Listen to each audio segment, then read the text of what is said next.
Hello, moms. It's your girl, Sharita, the Behavior and Literacy Strategist, coming at you from the Morgan Unlimited Growth Institute, where you can find solutions for both your child's behavior and literacy challenges. Hello. I got a good one for y'all, okay?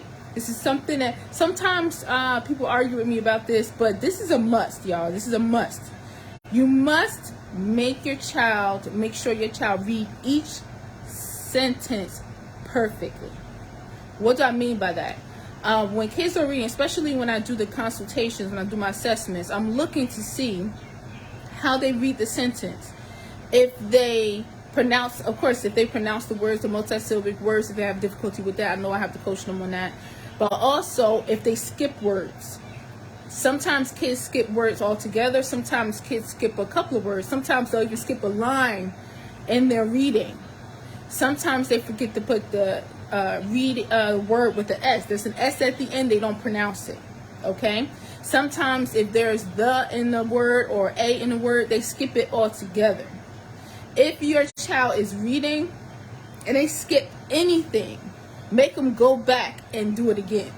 If your child skips an A, they didn't read the A, or they thought it was the, but it really was an A, don't let them slide. I've seen that over the years, where if a child is reading and they get the gist of it, they get the general idea of what the sentence was about, that sometimes adults let them just keep going, okay? We don't want them to keep going if they didn't read it exactly the way it's read. And when I say to my students, I'll say, because they have to read, we read everything on the page. Hello, Joyce. Welcome. This is a good one, honey. This is a good one. That my students, I'm talking about making sure that our children read the sentence perfectly, okay? They know with me, if they don't read it perfectly, I'm going to stop them and make them read it again and fix it. And then sometimes make them read the whole paragraph over too. So they be trying to catch their own mistakes and go back and fix it themselves, okay? Because they know if I see it, it's going down, right? So I was just talking about how adults over the years, I've seen if a child is reading a sentence and they don't read it perfectly the way it's written, but they get the general idea of it, we'll let them keep it moving. We can't do that. We have to stop them, okay? And what I was saying right before you came, Joyce, is my students, they have to read everything on the page. I'm really meticulous about it.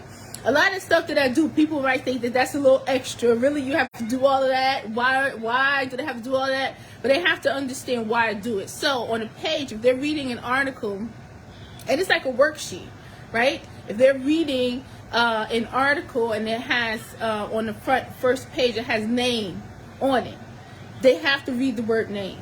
They have to read the title. They have to read the author's name before they get to reading the story. Right?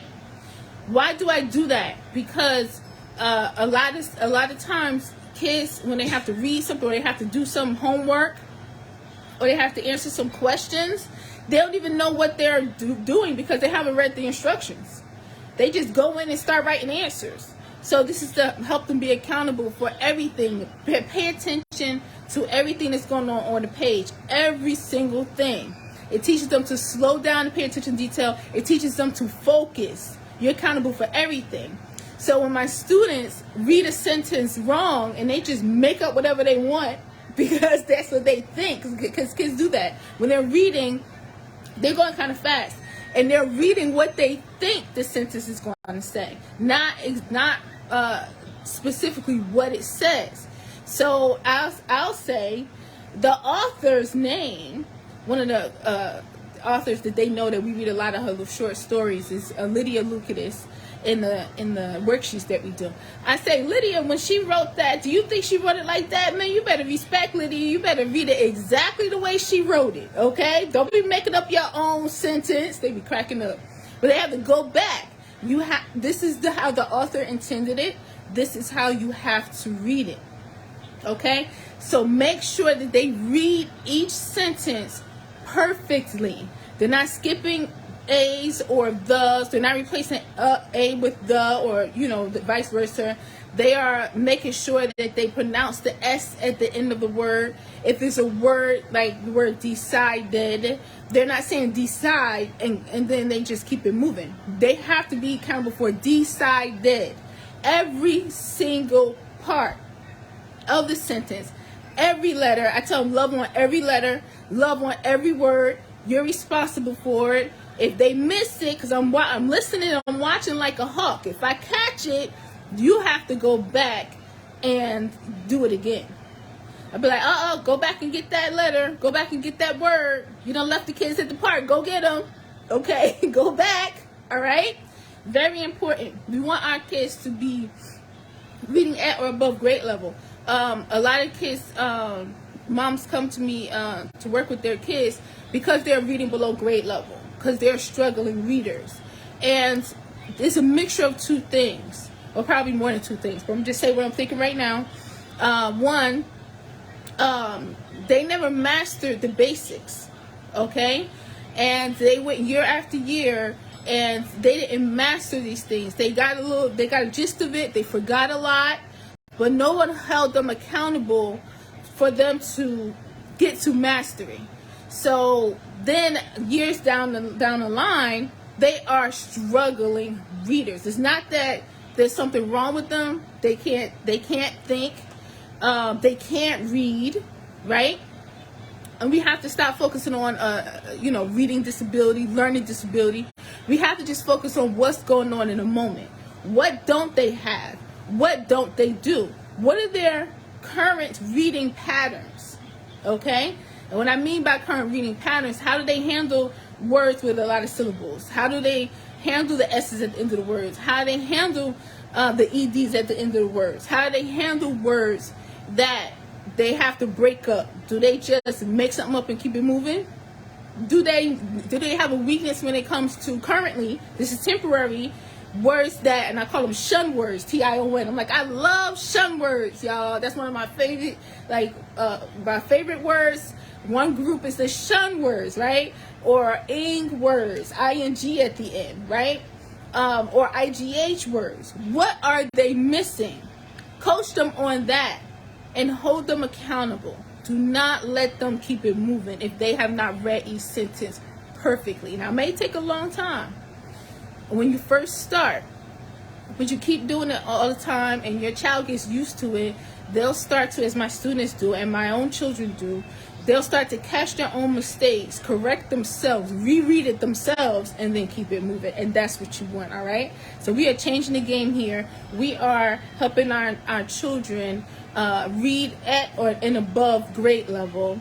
We're helping them improve their reading from when they were left far behind, right?